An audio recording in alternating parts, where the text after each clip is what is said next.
Hello. Welcome. This is happening. It is. It's finally happening. This has been like months in the planning for both of us. Where do we start? Let's go with names. Hi. The name of the podcast. Oh, let's do that first. Welcome to Sync the Beat Podcast. Yep. My name is Alex, and this is. My name is Alex. And I'm Topsy. And yeah, together we're the presenters and hosts of Sync the Beat podcast. As I said before, this has been a minute in the planning, and I'm just so excited to finally get it off the ground and running. You know, like we have so many thoughts and so many interesting thoughts. Yeah, and conversations to be had that we have anyway, you know, on our phones or when we see each other or when we go to concerts. But I feel like now is finally the time for us to have a platform where we can talk about this and live life and just be opinionated as fuck. Do you know what I mean? Like, I'm excited. Yeah. Yeah. What do you think? Yeah, I think it will be good. I'm looking forward to it. Okay. Yeah. Sweet. You're a woman of very few words. Very few words. Oh no, I've got a lot of things to say. Okay, perfect. Yeah. Well, should we start about who we are? Maybe what we do. So I'm Alex, and I'm a musical theatre performer by trade, and I also studied in radio as well. And yeah, I wanted to start this podcast because I love music, number one. As cliche as that sounds, I love music. I love going to gigs. I love going to concerts. I love going to festivals.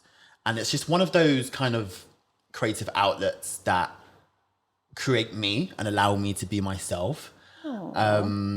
Because music has the power to influence you and influence your mood and influence, you know, your physicality and just who you are as a person. For sure. And it's one of those things where it shaped me in every kind of facet of my life. And I have so much to say about music. I'm on forums.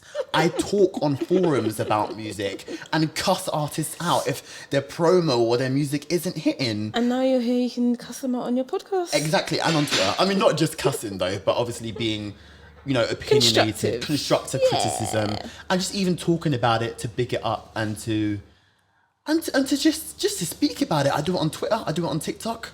Why not have a platform to do it? You know, on a podcast. Yeah. Yeah. What about you? So I'm Topsy. I am an optometrist by trade. So eyes, that's what I do. But I like music in the sense of its technicalities. Like, I play instruments, so I like listening to like the melodies, the harmonies, how the lyrics come together, what could be better, what wasn't done, what should have been done. So yeah, I just like, and all things music history as well. I like learning sort of like the things behind why things were done, what influenced certain artists to go in a certain direction. Even like, you know, when people sample other people's music, like I love the history of sampling. So yeah, we're just here to talk about all things music. Okay. And how do we know each other? We know each other. I don't know her. I thought we just met like outside. What? Yeah, we thought we'd do this, you know, just for bands. But no, we've basically grown up together in our teens. Is it teens or adolescents? I feel like we met before we were teenagers. Were we teenagers? I feel like we were. Or maybe we were teenagers. I feel like we were. Were we? I think I met you when I was in year 9. Were you a teenager in year 9? I was a teenager in year 9. I was in year 9, 13. Well, yeah, about 13, 14. Oh, okay, we were teenagers then. I guess we were teenagers. So we met in our church youth group. Yeah, summer camp. Summer camp is where we first met and we first locked eyes. And ever since then, we've been inseparable. Do you know what actually bonded us? I think it was a song. I can't remember. A song? Yeah, I think we both really liked a song. Really? Yeah, and then we just kept singing it. I want to say it was like I want to say it was like super bass, but I don't think it was. Okay. Yeah, don't you remember at camp there was a song and we were like, oh my god, do you love that song too? Was it Sugar Babes? Oh, it was Sugar Babes. I feel like it would be something like Sugar Babes. I don't know. No, it was. Or was it a Little? No, it wasn't Little Mix. I feel like Little Mix came after. I feel like it was. Maybe it was Little Mix. I feel like it was Super Bass. Okay. It might have been. I think it might have been. I mean, I wouldn't be surprised. Nikki's a bit cancelled right now, so I don't really want to talk about her. But, yeah. No, we can talk about her if you want to. I mean, she'll probably be like a pinnacle in the discussion that we're going to have later anyway. But yeah, so we went to summer camp together, and yeah, we've just been really good friends ever since. We also both studied in Manchester to different degrees. She studied optometry and I studied musical theatre. And yeah, we've just been friends ever since. We've gone on holidays together, festivals together. We've been to Carnival together. Oh, yeah. Well, I lost you. Oh, yeah. And I went home by myself, I think. Yeah. Yeah. We both got lost. We were just on our ones. Like, what the heck is going on here? I don't think Carnival will see me again. No, really? Did you go last year? Yeah, and I don't know why I went. Oh. Like, it's just, I'm short. So, like, it was just too many people. Like, people were pushing and shoving. And I feel like because that was the first one since lockdown. Was it the first one since lockdown? Yeah. Yeah, it was. So I feel like there were more people than there normally would have been. Because, like, normally the streets are full, but the parade can go through. When I went, people were on the streets. The parade people, like, couldn't even, like, walk. It was like a mosh pit. I tried to cross the road, and like people were just pushing from other, like, so many directions. I was like, yeah, I'm out. No, do you know what? It was chaos. It really was chaos. I went with 4 of my girls, and it was the most packed it's ever been. And obviously it's because it was one of the first ones to come back. And we got caught in, what do you even call it? When you're stuck in like a tidal wave and you're just moving. No one's moving. I don't know, like a mosh pit, or I don't know, like It was a horrendous. crush. Yeah. It was like a crush. My friends had to climb over the gates. They were climbing over the gates. I was running through, busting up because I was like, No, what but is this? see, like, I never had claustrophobia, but now I get it. Like, Really? Yeah, because like I couldn't move. And you know, like people die from these kind of things. Yeah. I get it. Like when you're like this and you can't move, people are pushing you. Then what if you fall to the floor and everyone's just trampling all over you? Like, it was scary. No, it is scary. It was scary. But I had a good time. I got lit. We got lit, boy. Oh my gosh, it was so funny. My friend, like, they were just moving to man bears, and I'm here like Mother Mary looking after them. But I didn't even. Did you see any hot guys? I didn't. I see saw any. plenty, babe. I was speaking to plenty as well. Oh, I but didn't none of see them have them. hit me up on my Insta, so I'm a bit, I'm a bit mad about that. Did you see any hot guys? No. No. I poor feel like you. everyone just looked really young. Yeah, I feel like though, the older we get, the more hyper aware we are that there's a younger generation coming to the same events as us, going to the same events as us. Sorry, and maybe that's why. I guess so. I will say our generation crosses. I feel like the time we are now, generations are crossing over more. So like, I don't know, like 30 years ago, by the age of 30, you would have been married with like 5 kids. But nowadays, you get more people in their 30s who aren't married, who go out, go to events, and will be in the same spaces as like 18-year-olds or the same spaces as like 25-year-olds. Like, one thing I will say, me and my sister have never been out to the same event. Really? Yeah. Why not? She's actually of age now. She is, but I feel like we don't. Like, I still feel like she would go. I don't think they even go to events. I feel like going to events is like our age thing. Like up until about age 24 is like going to events. My sister doesn't go to events. I guess the last event that you two attended together was your birthday. Yeah, exactly. So, I mean, I go out with my brothers all the time. Yeah, but you're closer in age.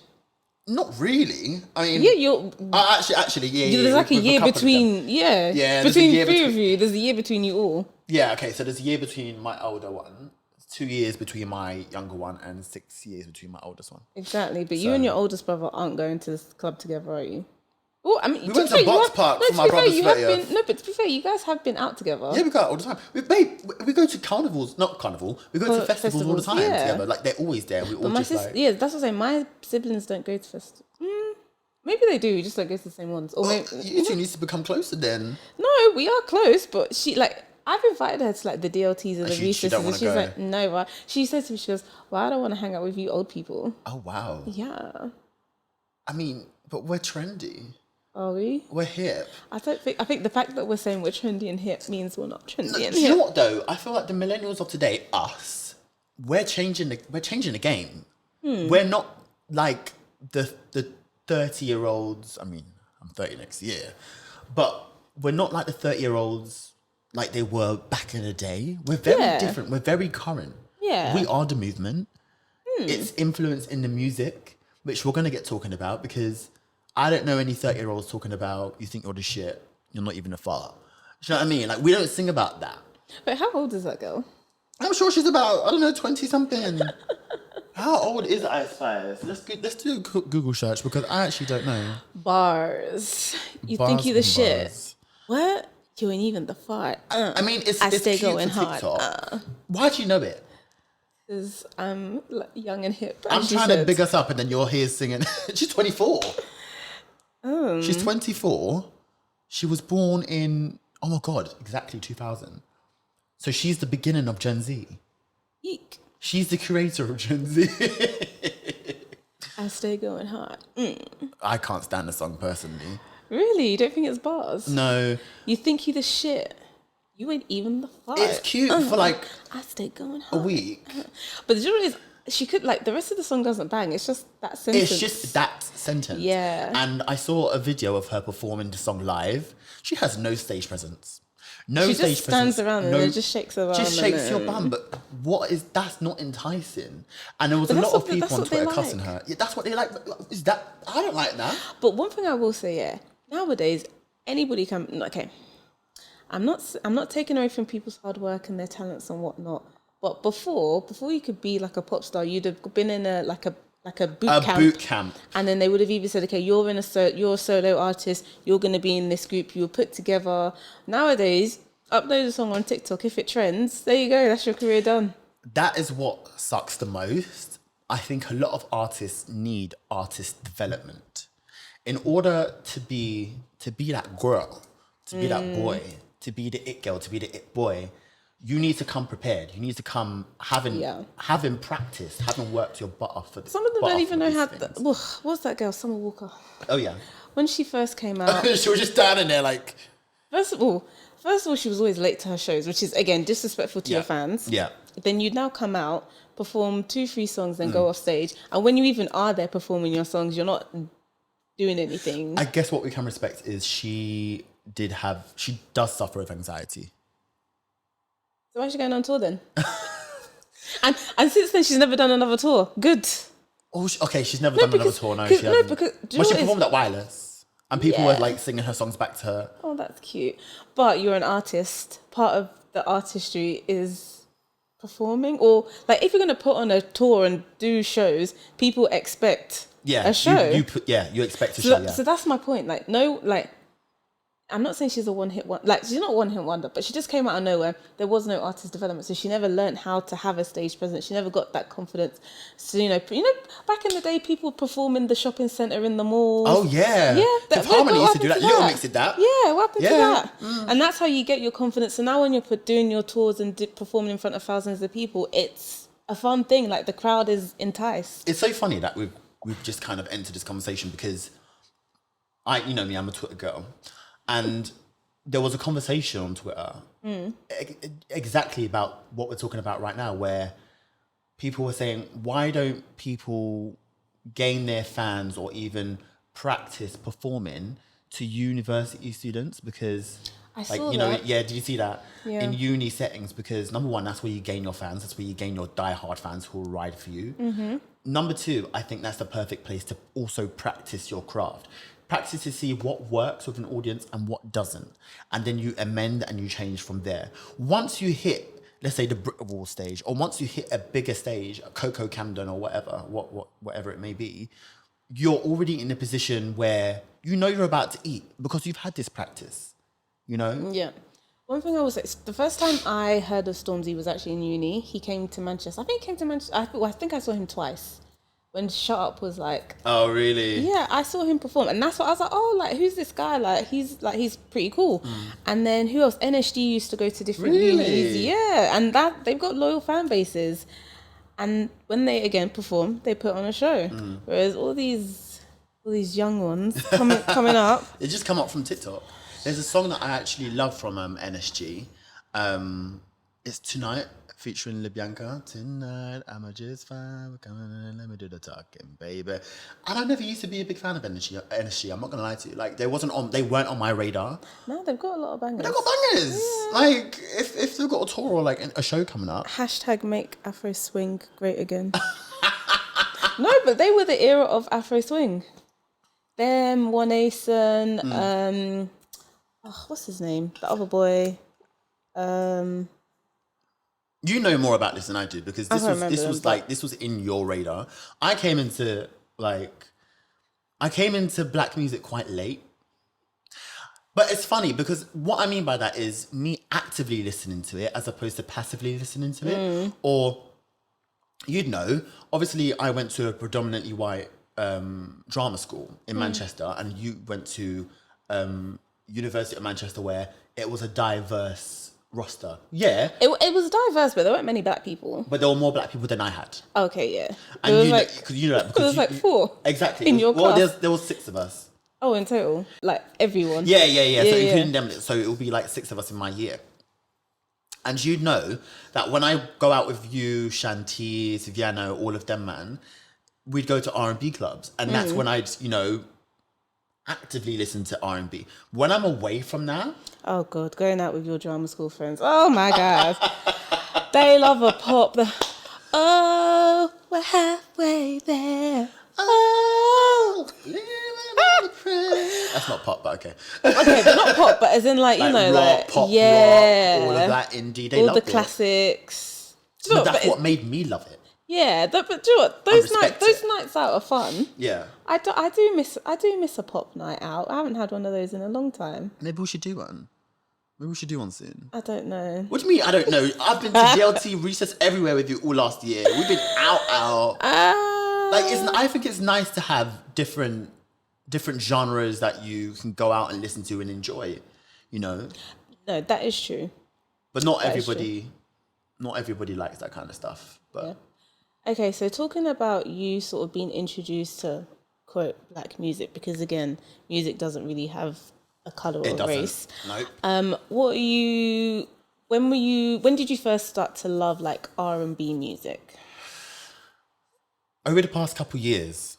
And that's my most honest response. I can't even lie to you. I know R&B songs. I know R&B songs. But again, I never actively listened to it. It wasn't something that I put on in the house or in my bedroom or when I'm going out. I'll be listening to, as I said, like dance music. Yeah, dance is your bag. I love dance music. I love pop music. I love you indie put me music. onto dance. Girl, pay me my dues. And it was only the past couple of years where I've been like, rah, boy, yeah, I actually do like this. And I found it quite nostalgic going back to songs that I, again, heard passively, that I know the majority of the lyrics to, that I actually really enjoyed, and it does something to me. And I think it's just the place where I am in my life right now. That's what's allowed me to big it up even more, to listen to it, to make that my kind of personality, my persona. Like, I went to R&B and Slow Jams last year. I still haven't been. Girl, you're missing out with Chucky and Taser. No, you are missing out. It's really good. And I think when you went, they didn't, but some of their shows, they've had like surprise artists come out and perform. Yeah, but I don't have any surprise acts on mine. But I went with my girls. Shout out to my girls, you know who you are. And I'm not gonna lie to you, I was a bit nervous. Because I was like, oh, what if I don't know half of the songs? And there's nothing wrong with that. There's nothing wrong with like stand there vibing, do a little 2-step. Yeah. But as soon as it started to get going, I really surprised myself. I've actually got videos on TikTok, so do have a look at my TikTok posts. I was singing at the top of my lungs. The majority of the music of black origin and R&B songs.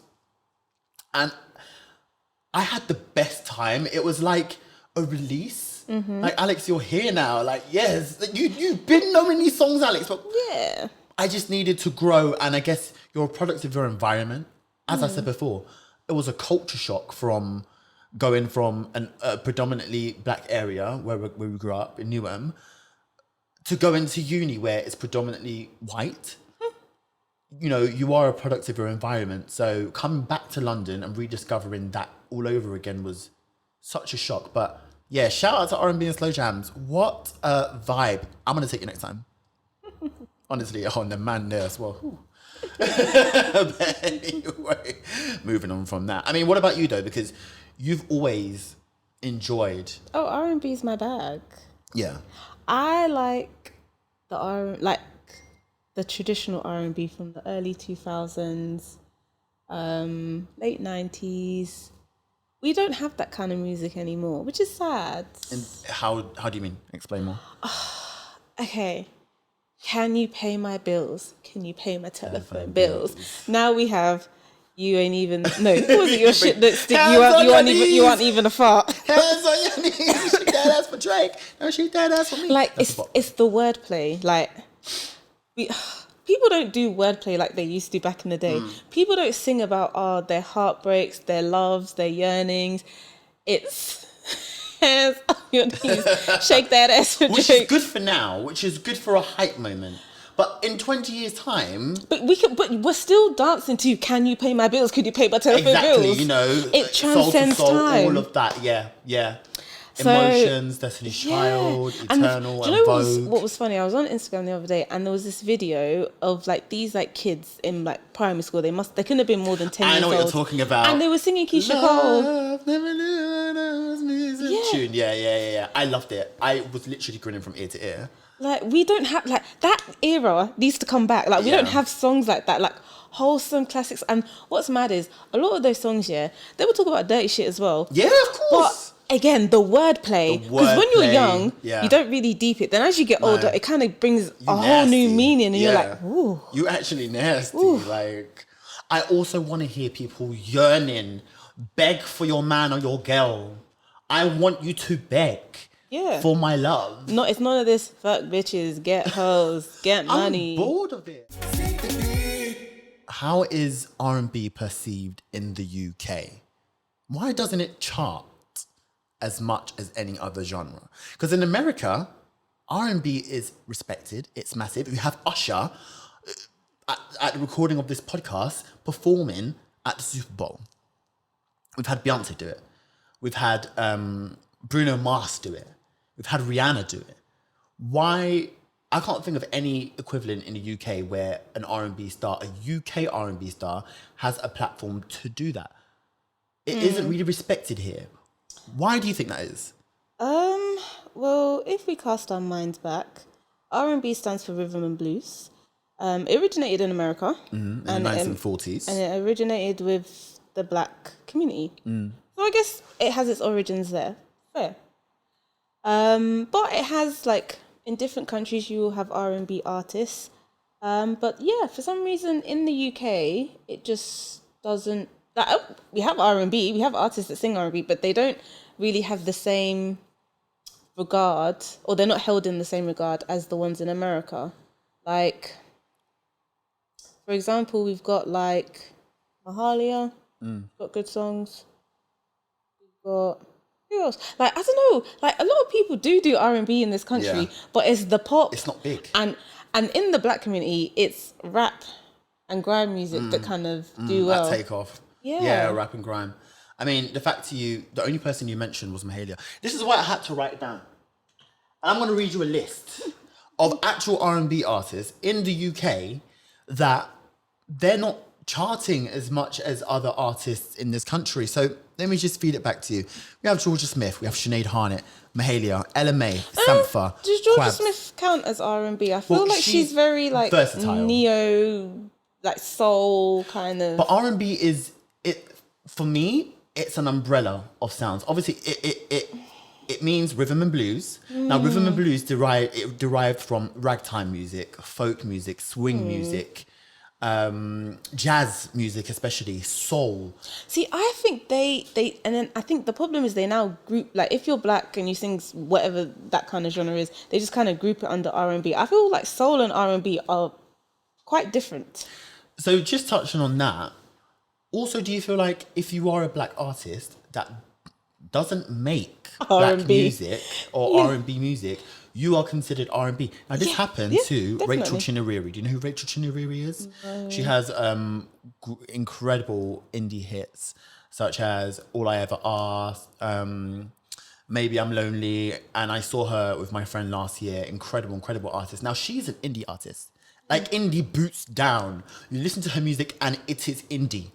Review sites categorized her as R&B, and she went on a rampage saying, just because I'm black, you think I'm an R&B artist. And I think that's just touching on what you said. It kind of sucks that maybe in this country they box it all together. They box all of the subgenres and probably your race as well into one R&B. thing, into R&B. That's probably why it doesn't chart well, because everyone's confused. Nobody knows, is this R&B or not? Let me even finish off this list. I did my research, you know. So we have Neo as well. I don't know why she needs to be bigger than what she is, because she's incredible. She's released 3 incredible albums. Liane La Havas, Etabond, Ayana, who we know as well, Tamara, Flo, Soul to Soul, Eternal, The 411, Angel. Angel has been making R&B music for a minute. Where is he in the charts? I really like his music, but is he... he hasn't charted for a long time. He had that Did he chart once? No, he had that one song, like, this was like years ago. Oh, I can't remember how it went. It was quite... I think, was it Beautiful or something? You're Beautiful, something like that. Oh, I can't remember. I don't know. We haven't heard from him in a minute. No. But do you know who was successful in the R&B sphere? Lamar. Was he? People knew Lamar though. In this country, people knew Lamar. He was on that program. X Factor. No, it wasn't X Factor. It was on BBC One. Pop Idol. No. Something Academy. Pop Stars The Academy. Like No. It was something Academy. I forgot the name of it. But I think he came from that. And people loved Lamar. People loved his music, knew his songs. Then there's also McLean. Left me broken. No. Okay. Me and my brothers knew it. We loved it. We loved it in my house. And he was like sat in the rain and stuff. McLean was like sick. Jay Sean. He said, bye, I'm going to America. Yeah. And left. And we've never seen him since. Do you know who did that? LMA. I mean, she went to America, released Boo'd Up. Boo'd Up blew there, which means it blew here. And now she's one of the only like massive R&B artists that people can think of in this country. But even the buzz around her has died and her music has died. Yeah. Ray Black, she's an incredible artist here as well. She can rap, she does R&B. She's currently in a program called Champion on BBC and Netflix. I highly recommend you watch it. She writes a lot of music for that show and she's brilliant. Cleo Sol as well. She's released so many incredible albums on her own and with Salt. And these albums aren't recognized to the masses in this country, but they're recognized like to our environment, to everybody else and internationally. And it's just a bit sad that it isn't respected or celebrated as much on TV shows. Now, why I say that is because when I look at the Brit Awards category, there's one R&B category, then there's hip hop, grime and rap mixed into one category. What on earth is that about? And then we have shows like the Mobos where they do celebrate R&B and separate them into their subgenres. And it's annoying that we kind of have to keep creating stuff for ourselves for music to be valued when it's so valued outside of this country. Name me all the R&B artists that you know in America. Oh God, you put me on the spot now. I guess Summer Walker. Oh God, my mind's gone blank. I can't think of anyone. Summer Walker. We've got. Does Tori Kelly count as R&B? Yeah, I guess so. Yeah. JoJo, does she count as R&B? Yeah, I love a bit of JoJo. You know, we saw her when she came on from Mahalia. Yeah. Who else? SZA. Duh. Who's that girl that plays the trumpet? Trumpet? The flute. Lizzo. Yeah. Do you know what? My mind's gone blank. Who else? Oh, anyway, there's better R&B artists. There's loads. There's Usher. There's Tank. You know, even thinking of girl bands. Does Beyonce still count as R&B? I feel like she's a genre all in her own. I feel like every year when she releases an eclectic. album, she just tries a new sound. Yeah. Which I think is good for an artist to grow. She's already established herself as an R&B artist. We can go out like to, again, R&B slow jams and hear Dangerously Enough played 1 minute. I can go to like a Black Queer event and I can hear Break My Soul or Cuff It playing. And it's the range for me. It's a diversity for me. And I guess that stuff was more marketed at an inclusive audience, whereas R&B, again, even though it was for everybody, it was conditioned to just the black market. Do you feel like they don't know what to do with R&B, so they just kind of label it a black people's thing, just let, put it over there in the corner for the black people? I guess so. I mean, because there are loads of non-black artists that do want to go down even they want to go down the R&B route, but it's still not received well from them. Again, when JoJo came out, she came out swinging. And obviously she had a lot of label issues where she couldn't release music for past 10 years, which is really sad. And we thank God that she got out of her contract that binded her. And now she's just doing her. But she's the only other non-black artist that makes R&B that it is good. And then been around the world, baby. Is it Lisa something? What is her name? But those are the artists where they've released R&B music and it's not, people recognize it. I think they recognize it more. But they like it and they play it, but it just doesn't chart well. Yeah. We have artists such as Sam Smith and Adele. Those are the top two I can think of. Hear me out, let me land. Okay. So both of them are inspired by music of black origin. Okay, true. It's very soulful. They're very soulful and they've spoken about it openly. And you hear it in their sounds, in their music. You hear the soul. You hear R&B inspired songs. They're all influenced. Sam Smith, Stay With Me, that was like slow soul R&B. If a black artist sang that, you class it as R&B. I feel like I'd class it as soul, not R&B. But anyway. But this is what I'm saying. If it was a black artist, yes, but they don't get classed as soul. If a black artist sang those kind of songs, Chasing Pavements, all of that, it would fall underneath the radar. It wouldn't be as respected. But I'm looking forward to the return of R&B groups. Okay. Because I mean, like, we haven't had Destiny's Child will forever be Destiny's Child, but we've never had like a solid like R&B girl group since then. And we definitely haven't had one from the UK. Like, no.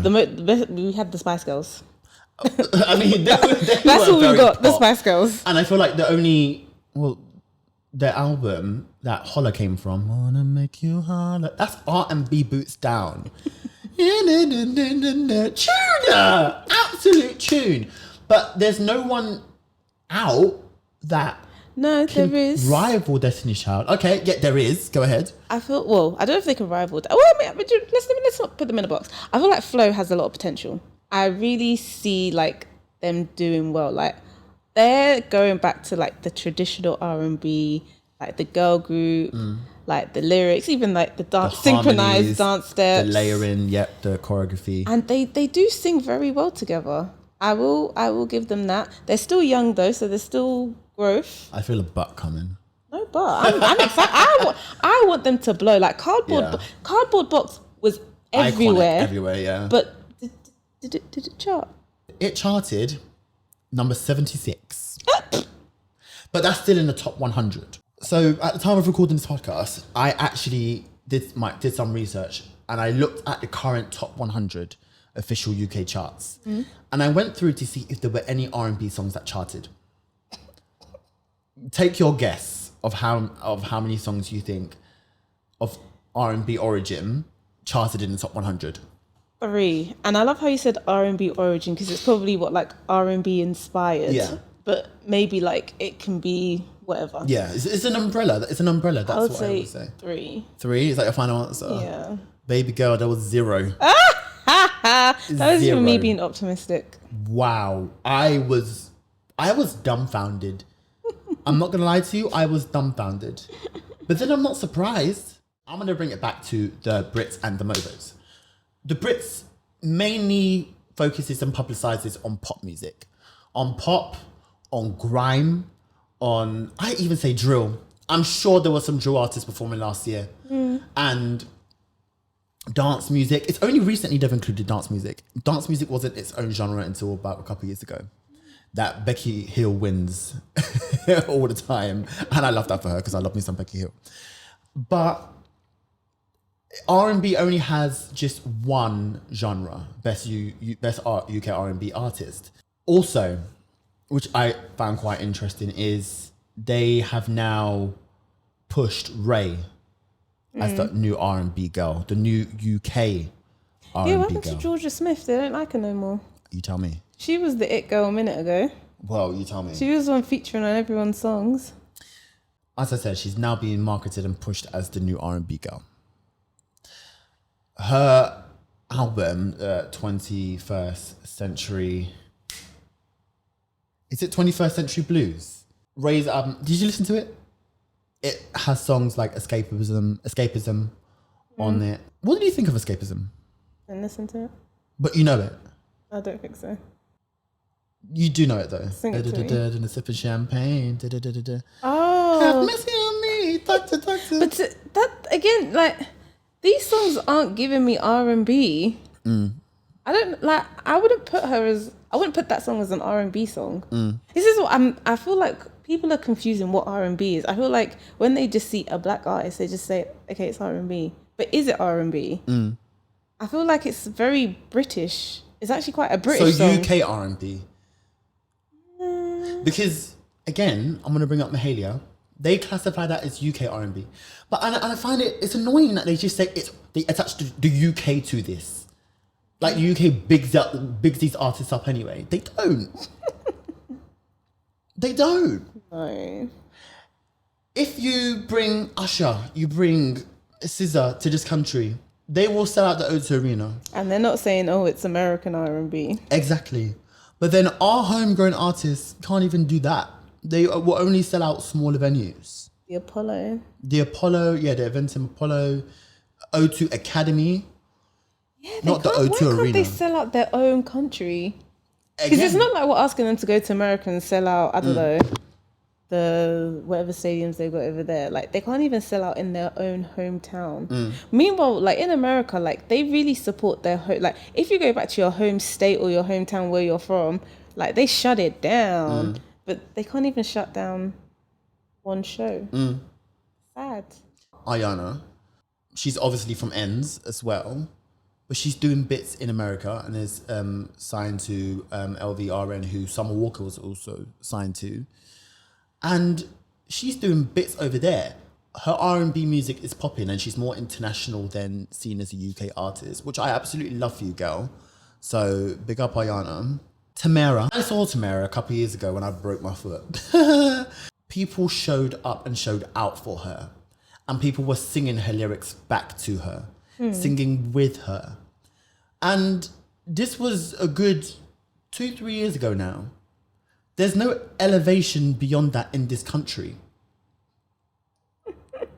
Do you see what I'm saying? There's a problem here. How are we going to combat? How do artists and how is the music industry in this country going to combat that? Because we love R&B around here. I don't know. They just have to keep releasing more music. How many more years? And maybe hopefully it blows on TikTok. Why should TikTok be the pinnacle Oh, of where I your guess music that's where should we'll blow? go. That's where we're going now. We need to talk about that on a separate episode because I've got a lot of thoughts around that.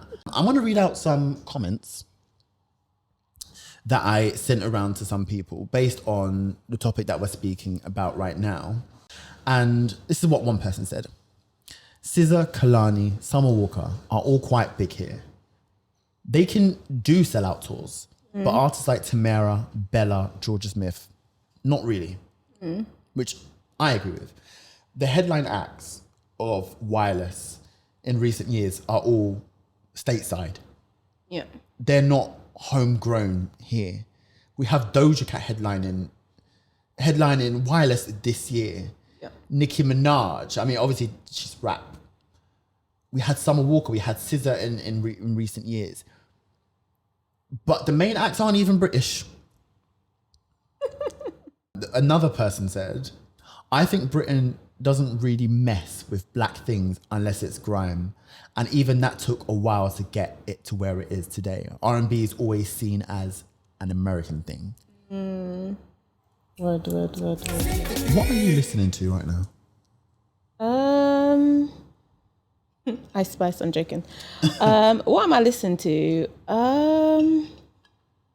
Do you know what? I was feeling a bit nostalgic. So I actually was listening to just Mariah Carey. Okay. All her old shit.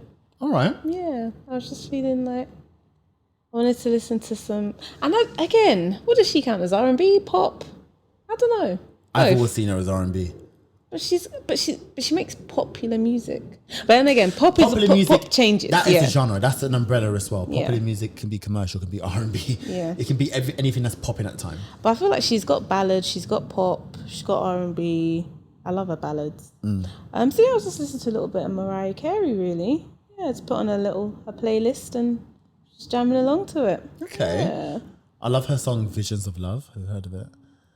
I sing that in my shower, and I'm so glad that only neighbours can hear it. Because She's got so many songs that when they play and you're at home by yourself, you think you're on stage performing that at the Grammys. But if you were to actually perform that in front of other people, it wouldn't bang at all. Okay. We can't all be a Mariah. We can try. Yeah. We can try. What are you listening to? Do you know what? I've recently got back into my Miguel era. Okay. And I never got into his music. Really? Come on, Adorn was everywhere. That song is hypnotic and it's sexy. I didn't get it. You didn't get it? I didn't get You need to listen to it again. Listen to it on our drive home. He reminds me of Bruno Mars. I see why you say that. Is it tonality wise? Yeah. Both of them can sing boots down. And they have the same kind of vibe as well. Yeah, they do, but Miguel's more sexier. I don't... Bruno Mars' album, I'm going to give you flowers, maybe hold your hand. I don't see it with either of them, but they give me like similar vibes. Miguel is just, he's just like a sex icon. I don't see it. Love me some But he's got some good songs. He has some good songs. What's your favourite one? Okay, Adorn is definitely up there as you know, that's like the main song.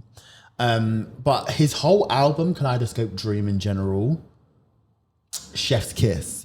And there's also another artist that I'm listening to.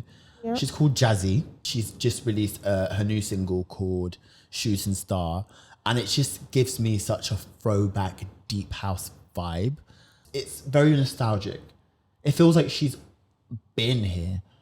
Not like she's just arrived, but like she's been here. And I'm really happy with the way she's being marketed. And it's only up from here. So that's what I'm listening to at the moment. Check her out. Yeah, definitely check her out. Are you a fan of Taylor Swift? Do you know what? I've got nothing against the girl. I like a bit of country music. I do. She doesn't make country that much Well, anymore. yeah, now she's more pop. But she's got some good songs. I don't like, people are like diehard Swifties. I don't get it. But I think she tries to be unproblematic. I think she just releases her music, goes about her business, but I feel like there's always problems surrounding her.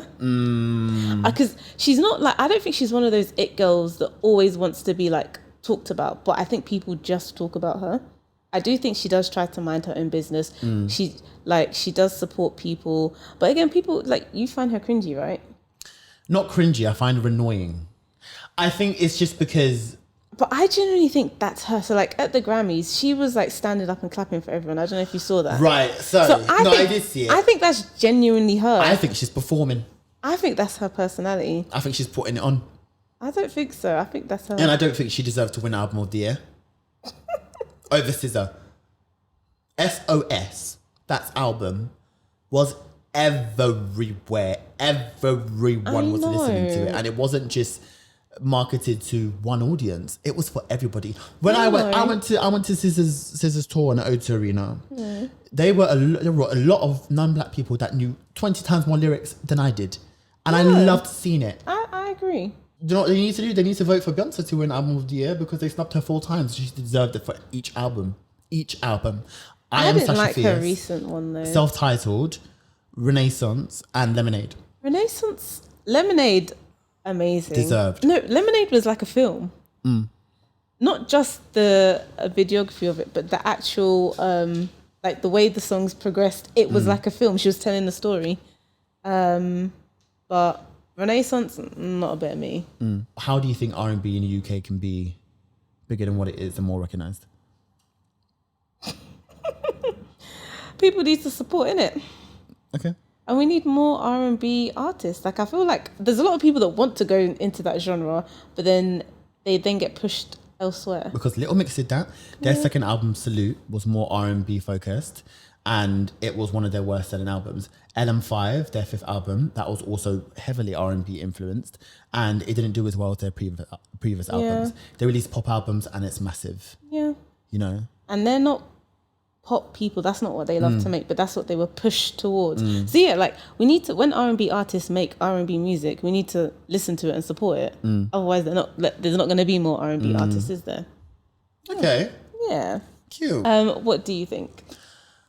I think the UK music industry needs to put R&B artists and R&B music on a platform as much as they do pop and dance and house and indie and folk, because the music is just as good and it deserves to be heard, it deserves to be recognised, it deserves to be catered to everybody. People do know these songs and do know these artists and do vibe with it. I just wish there was more of a platform for us to perform it on, rather than creating the space just for that.